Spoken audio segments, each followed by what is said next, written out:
ભાઈ બોલો કે કેવો આ બધું શાંતિ પતી ગયો હે તમારે તો લીલા લેન ને લીલા લેર કઈ રીતે કે સર એમ તો ઘરે ડોહાની પરિસ્થિતિ જો ડોહાને જો તું શું કરશે મારી માથે એમ શું થશે ડોહા વાતમાં ખીચાઈ જાય છે આ રહેશે યાર કેમ સાબરામ નહીં રે તું જ્યાં રહીશ ને ત્યાં રહીશ.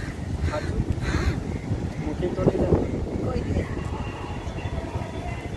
એ સર સાંભળ્યું તે આ પ્રોમિસ તમને કેવું લાગે આ વચન તમને કેવું લાગે અને આની માટે હું દુનિયામાં લડી દઈશ કે સવાનો હાથ ચાલ્યો છે એટલે મૂકીશ ને બસ તો બસ અને સમજાઈ દો અને એ ડોબાને આપણે કાકભાઈ ખેતીવાડી કરજો અને જીવજો ગામડામાં રહીશ ને હા, કામ કરી હા.